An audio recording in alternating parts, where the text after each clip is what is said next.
예, 부부 상담 강의 계속 진행하겠습니다. 제2장 결혼 생활의 이해에 대해서 같이 나눠봅니다. 부부 간의 결혼 생활은 상호작용입니다. 한 사람만의 활동이 아니고 남편과 아내, 남성과 여성 두 사람이 서로 만나서 한 가정을 이루면서 일어나는 여러 가지 가정 안에서의 관계성, 또 여러 가지 역할, 또 다양한 삶의 모습들을 함께 하면서 이루어져 갑니다. 그래서 어떤 부부 문제가 발생했다면 그것은 상호 관계의 문제지 개인의 문제가 아닙니다. 그래서 체계 이론에서도 나오는 것처럼 전체를 봐야 되고 또 한 사람의 문제가 전 가족 구성원에게 영향을 미치는 그런 유기적인 관계에서 바라봐야 합니다. 개인 상담은 인트라사이킥, 개인 내면의 세계만 파헤치고 개인의 문제를 적절하게 대응하면 되지만 이 부부 상담은 상호작용, 부부 양자의 만남을 통해서 이루어진 문제이기 때문에 상호작용의 결혼 관계에 대해서 우리가 살펴보는데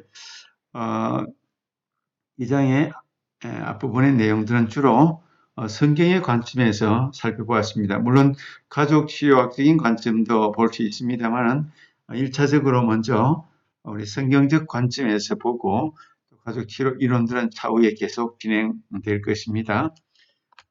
잘 양해해 주시고 이해해 주시면 좋겠습니다. 하나님의 피조물인 남자와 여자의 만남을 통해서 가정이 이루어지죠.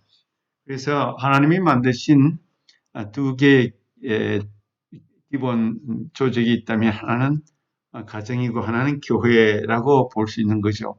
그 외의 모든 기관들은 사람이 인위적으로 만든 것이라고 할 수 있지만 가정도 하나님이 만드셨고 교회도 하나님이 만드셨다고 보는 게 성경의 일반적인 입장입니다. 그래서 남자를 만드시고 아담을 만드시고 하와를 또 만드신 하나님께서 두 사람의 만남을 통해서 가정이 이루어지게 했습니다. 그래서 이것을 우리가 성경적인 관점에서 한번 바라볼 수 있는 것도 여러 가지 차원에서 도움이 되리라고 봅니다. 먼저 남편과 아내, 남성과 여성 두 사람의 만남을 통한 가정의 일차적인 원리는 언약 관계라는 입장입니다.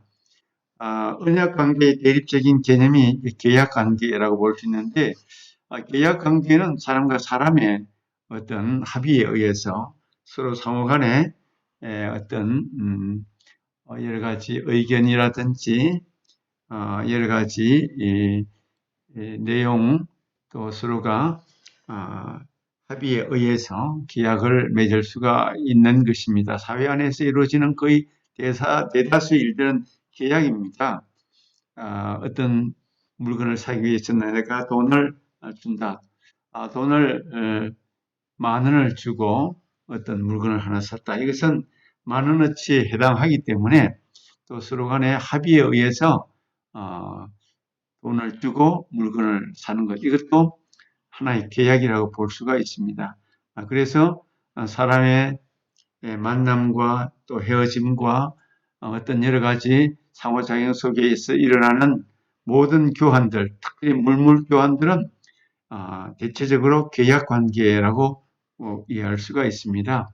그러나 언약이라고 말하는 것은 카버넌트라고 하는 것은 하나님께서 행하시는 일방적인 약속입니다. 하나님이 선포하시고 그것을 받아들이는 사람이 순종하면 그 언약은 성취가 되고 순종하지 않으면 성취가 되지 않습니다. 그래서 언약 속에는 하나님의 일방적인 무조건적인 사랑이 들어 있습니다. 우리 예수님을 믿으면 구원을 받는다. 이건 일방적인 하나님의 약속이고 언약이라고 볼 수 있습니다. 예수님을 믿으면 구원을 받습니다. 안 믿으면 구원을 받지 못하는 것입니다. 그 속에 하나님의 무한한 무조건적인 사랑이 포함되어 있는 거죠. 남성과 여성이 만나서 가정을 이루는 것은 가정이 하나님이 만드신 최초의 또 가장 기본적인 단위이기 때문에 하나님이 만드셨기 때문에 언약 관계라고 보는 것입니다. 그래서 하나님이 만드신 가정, 남편과 아내는 하나님의 법에 의하면 헤어질 수 없다. 이것이 이제 일반적인 성경적인 관점이다. 이렇게 이해하시면 좋겠고, 또 하나의 그 부부관계의 원리가 은혜의 원리입니다. 은혜 그레이스라고 하는 것은 대립적인 개념이 율법이라는 것과 대립될 수가 있죠. 율법과 은혜는 거의 같은 차원에서 우리가 대립 개념으로 이해하면 좋죠. 율법은 나의 행위를 중심으로 봅니다. 법에 저촉이 되면 정죄를 받고, 저촉이 되면 또 심판을 받고, 법을 꼭 지켜야 하는, 반드시 법을 지켜야 되고, 법을 지키지 않으면 어떤 제재라든지 심판이 가하게 되는 거죠. 그러나 은혜라는 것은 무조건적으로 사랑을 베풀고 호의를 베풀고 무조건적인 그런 사랑의 선물을 준다고 할까요? 용서가 담겨 있는 법을 지키지 않아도 사랑이 더 크기 때문에 그것은 은혜의 영역 안에 속하는 것입니다. 이 부부 관계가 율법적인 관계가 아니고 은혜의 관계라고 보는 것은 부부 간에 만약에 어떤 실수를 하고 잘못을 했을 때에 당신이 이런 실수와 잘못이 있었기 때문에 나는 이제 당신과 함께 살 수 없다. 이렇게 보면 이거는 율법적인 관계가 되겠죠. 그러나 당신이 이런 실수와 잘못이 있는데도 불구하고 용서를 비니까 내가 긍휼을 통해서 다 당신 사랑하고 또 용서해 주겠다.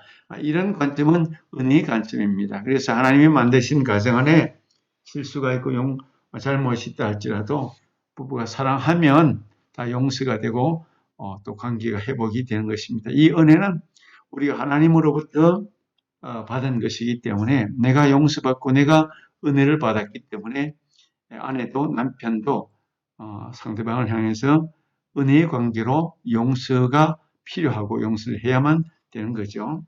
그 다음에 세 번째 원리가 empowering이라고 하는 힘의 부여, 힘의 부여의 대립적인 개념이 권력, 남용, 권력 소유라고 볼 수 있겠죠. 우리 예수님은 이 땅에 오셔서 섬기는 종으로 오셨다 그렇게 마가복음에서는 말씀하고 있죠.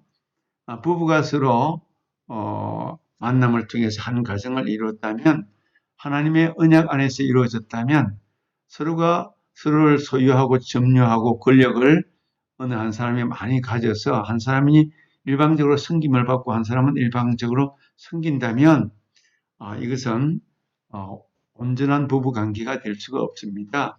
서로가 섬기는 관계, 서로가 사랑하고 서로가 존중하고 섬기는 관계, 힘을 나누어 주는 관계가 될 때 그것이 온전한 부부 관계라고 말할 수 있을 것입니다. 사랑의 관계가 되겠죠. 우리 어린아이가 태어나도 어린아이는 사실상 힘이 전혀 없습니다. 태어나면 전적으로 부모의 도움을 받아야지 생존할 수가 있습니다. 그러나 아이가 점차적으로 커갈수록 부모는 아이에게 힘을 부여합니다. 권리를 나누어 줍니다. 사춘기가 되고 청년이 되면 이제 부모의 모든 권리를 하나씩 다 나누어 주고 그렇게 부모가 독점하지 않는 거죠. 이렇게 힘을 한쪽으로 쏠려 있다. 이제 구조주의 가족 이론에서 보면 이런 규칙, 가족의 힘이 어느 한 개인에게 쏠려 있을 때 그것을 큰 문제의 역기능이라고 보는 것입니다. 부부간에도 남편이 힘을 너무 많이 가지고 있다. 모든 권력, 언어적으로, 경제적으로 권력을 가지고 있다고 보면 그 가정은 건강한 부부 관계로 보기가 어렵습니다. 남편이든 아내든 어느 쪽이든 때때로는 남편이 강할 때도 있고 때로는 아내가 더 셀 때도 있고 이처럼 힘이 왔다 갔다 하면서 서로를 섬기는 관계로 나가는 것이 건강한 관계라고 이해할 수가 있습니다. 그 다음에 이제 네 번째 관계가 친밀 관계라고 볼 수가 있죠. 인티머시, 친밀 관계의 대립적인 개념이 거리감입니다. 부부 관계는 무엇보다도 친밀감이 아주 중요합니다. 부부간에 서로 친밀감이 없으면 거리감만 느낀다면 그래서 각방을 따로 쓴다든지 대화가 단절되면 뭐 일주일씩 한 달씩 말을 안 하는 부부도 있는데 그것은 온전한 관계가 될 수가 없죠. 부부관계는 친밀감, 서로 알아가고 알아감으로 인해서 성장하게 되는 거죠. 처음 사랑하는 두 사람이 만났을 때 점점점 더 잘 알아가기 위해서 대화하고 친밀한 관계를 위해서 많이 대화하면서 서로를 알아가는 성장이 이루어지게 되죠. 그러나 뭔가 갈등이 있고 문제가 있으면 거리감이 만들어지고 관계는 파괴될 수도 있습니다. 부부관계에 있어서 친밀감은 대단히 중요한 요소가 됩니다. 그래서 부부는 항상 언어 속에서 공감적인 표현으로 친밀감 형성과 발전에 노력을 해야 합니다. 예를 들어서 뭐 정말 사랑해요. 당신을 이해할 수 있어요. 참 힘드셨겠군요. 나는 언제나 당신 편이에요. 뭐 이런 표현들이 공감적인 표현 또는 이해를 하는 그런 표현이고 또 부부간에는 건강한 요구도 할 수 있어야 됩니다. 나는 당신에게 안기고 싶다. 당신에게 이해받고 싶다. 당신이 내 감정을 인정해주면 좋겠다. 더 자주 포옹을 해주면 좋겠다. 나는 당신과 언제나 대화하고 싶다. 이런 요구를 건강한 차원에서의 요구를 하는 것이 친밀감에 많은 도움이 된다고 보는 것입니다. 그뿐만 아니라 좀 더 깊이 있는 대화를 통해서 친밀감을 더 확장해 나갈 수도 있습니다. 배우자 간의 건강한 어떤 대화 구조 관계 안에 있다면 나는 당신의 감정을 좀 더 잘 알고 싶어요. 당신의 이야기를 듣는 것이 저에게는 참 중요하죠. 오늘 무슨 일이 있었는지 하루 종일 한번 말해주세요. 이런 대화를 통해서 부부 관계는 더 친밀한 관계로 발전할 수 있다고 보는 것입니다.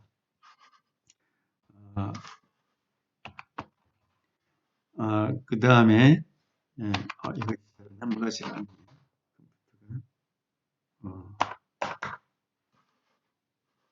이게 잘 넘어가지 않네요.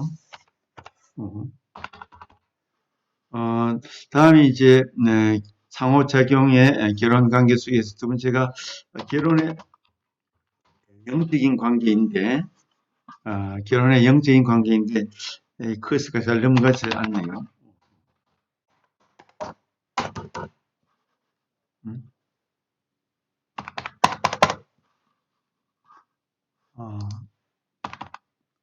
예, 이제 넘어갔습니다.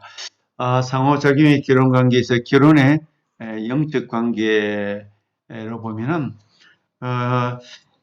결혼은 그 신비성이 내포가 되어 있습니다. 에베소서 5장 32절에 결혼에 대해서 이 비밀이 크도다 그렇게 성경은 말씀하고 있는데 결혼 속에는 참 놀라운 신비가 담겨 있습니다. 결혼하기 전에는 알지 못하는 여러 가지 참 놀라운 것들이 있죠. 어떻게 남편과 아내가 만나서 또 한 생명이 탄생할 수가 있고 또 사랑의 깊이와 넓이가 사람마다 부부마다 가정마다 다 다를 수가 있을 것입니다. 어떤 가정의 사랑의 깊이는 바다처럼 넓을 수도 있고 또 그렇지 않은 가정은 아주 샘물처럼 아주 작은 그런 사랑일 수도 있고 그 깊이와 넓이가 대단하죠. 우리가 예수 그리스도의 사랑과 그분의 진리의 말씀을 정말 잘 알지 못하고 너무 크고 광대하지만 하늘보다 높고 바다보다 더 넓지만 우리 부부 간의 결혼의 신비성 안에도 여러 가지 차원들이 있습니다. 서로 사랑, 용서, 화해, 또 수많은 열매, 부부가 만들어낼 수 있는 열매들이 생활 속에서 수도 없이 많이 있습니다. 인간의 부족함과 죄성 때문에 서로를 충분히 받아주고 충분히 이해하고 하는 그런 부분이 부족해서 그렇지 않다면 결혼은 더 대단하게 풍성한 그런 결혼 관계로 나갈 수 있을 것입니다. 그 다음에 결혼의 영원성, 우리 마가복음 10장 9절에서 하나님이 짝지어 주신 것을 사람이 나누지 못한다. 하나님이 두 부부를 만나게 하셨다. 물론 그 구약 때부터 이혼이라는 것이 있었습니다. 모세의 율법에도 뭐 이혼의 문제가 다 나오고 그렇죠. 원래 하나님은 두 사람이 만나서 좋은 가정, 두 부부가 하나가 되도록 하는 것이 하나님의 원리였는데 인간이 죄성 때문에, 인간의 악함 때문에 인간은 창세기부터 계속해서 이혼하고 이혼의 문제가 나오게 되는 것이 인간입니다. 인간은 그만큼 부패성을 가지고 있고 예수 그리스도 안에서 새롭게 회복되지 않으면 이런 부패성이 온전히 돌아오지 않게 되는 거죠. 그래서 결혼은 주님 나라 갈 때까지 영원한 것이 원래의 영적인 관계다. 그렇게 이해할 수가 있습니다. 그 다음에 결혼의 상호 관계성. 결혼은 둘이 아니라 이제 한 몸이다. 한 몸 공동체가 됐다. 라고 성경은 가르쳐 주고 있습니다. 그렇습니다. 두 사람이 만나서 하나가 되도록 하는 것이 결혼입니다. 오늘날 우리 사회는 여러 가지 문제로 인해서 가정에 많은 문제를 안고 있습니다. 여성들의 사회 참여, 노동시장에 참여함으로 인해서 전통적인 가족의 어떤 이미지, 가족 가치관은 많이 깨어졌습니다. 또 장수시대가 되면서 부부간의 이 관계가 무엇보다도 중요한 관계가 되어 있습니다. 결혼해서 물론 결혼이 늦어지기도 하지만 적어도 50년, 60년 이상, 90세 이상을 살기 때문에 함께 살아가야 되는데 노후에 부부관계가 건강하고 친밀하지 않으면 상당히 어려움을 겪을 수밖에 없는 그런 시대가 오늘날 시대라고 보는 것입니다. 그래서 오늘날 혼인은 줄고 이혼은 점차적으로 늘어가는 그런 우리나라 거의 전 세계적인 추세가 아닌가 그렇게 보는데 그런 문제가 있습니다. 어쨌든 결혼 안에 있는 이러한 다양성과 문제에 대해서 우리가 좀 더 깊이 있게 고민하며 또 토론하며 문제에 대해서 찾아볼 필요가 있는 것이죠.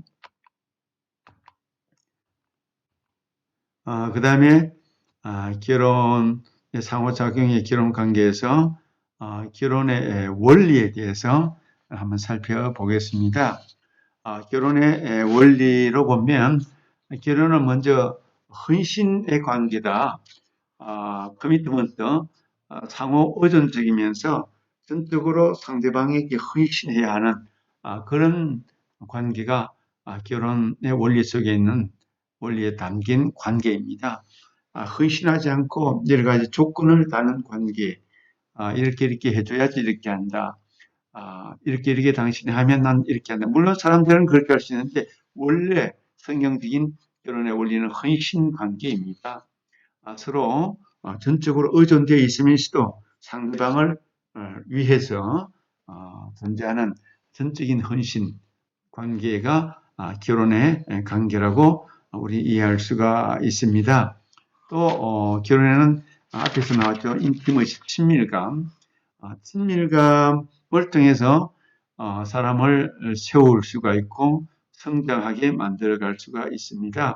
이 친밀감의 문제는 개인마다 차이가 많이 있죠. 어린 시절에 양육 단계에서 부모와의 이 대상관계, 그러니까 부모와의 어린 시절에 충분한 충분히 좋은 어머니의 상을 또는 아빠에 대한 상을 가지고 있으면 그런 친밀 관계가 아주 잘 맺을 수 있습니다. 그러나 어떤 관계상에 있어서 왜곡되거나 상처가 있다든지 또 여러 가지 어릴 때의 친밀감이 많이 부족하고 상실되어 있었다면 성인이 되어서도 이 친밀감을 만드는 데 많은 장애와 애로가 있음을 알게 됩니다. 양육 단계에 있어서 만들어지는 이 친밀감이 성인이 되어서도 온전한 친밀감에 영향을 주고받게 되는 거죠. 이처럼 우리 인간은 여러 가지로 부족하고 결핍된 부분들이 많이 있음에도 불구하고 이 부부관계, 결혼 생활을 통해서 그것을 회복할 수 있도록 서로 배우고 익히고 훈련하며 온전한 부부 성장을 향하여 나아갈 수 있어야 할 줄 압니다. 세 번째 결혼의 원리의 영향력, 서로 봉사하고 서비스하는 그죠. 서로에게 좋은 영향력을 미치는 것입니다. 서로를 위해서 섬기고 봉사할 때 사랑의 관계가 더 풍성하고 원만한 관계로 나아갈 수 있을 것입니다. 오늘날 가족 구조가 많이 변화되고 있습니다. 원래 대가족에서 핵가족으로 또 더 소규모 가족으로 가족 구성원이 줄어들고 있는 그런 관계에 있기 때문에 성경적인 이 원리가 많이 퇴색되어 있고 또 이런 원리를 따르지 못하는 자기 중심, 쾌락 중심, 개인주의화로 나가는 오늘날 이 시대에 성경적인 결혼의 원리에 대해서 다시 한번 우리 고쳐라고 생각해 보는 것도 다소간 의미가 있으리라고 보는 것입니다. 네 번째는 용서의 원리가 있습니다. forgiveness. 결혼을 유지하는 힘이 용서라고 이해할 수 있는 거죠. 용서하지 않는다면 용서의 힘이 얼마나 큰지 우리가 잘 이해를 해야 되는데 용서하지 못하면 결혼은 그렇게 오래 유지되기 어렵습니다. 우리는 늘 내가 용서받은 것처럼 남을 용서하고 배우자를 용서하고 상대를 용서할 수 있는 그런 유연한 마음, 긍휼이 풍성한 마음, 은혜 입은 자의 마음, 이런 마음을 마음속에 늘 관리하고 유지하고 지탱하고 보존하는데 힘을 기울여야 합니다. 이런 적어도 결혼의 원리들을 우리가 마음속에 갖추고 살아간다면 오늘날 위기에 빠진 가정 또 여러 가지 갈등이 심한 부부 관계를 좀 더 원활하게 풀어가는데 도움이 되지 않을까 그렇게 봅니다. 이제 그 다음에 주제들이 부부 체계의 문제로 이제 나가게 됩니다. 오늘 두 번째로 여기까지 일단 하고 잠시 쉬도록 하겠습니다. 수고하셨습니다.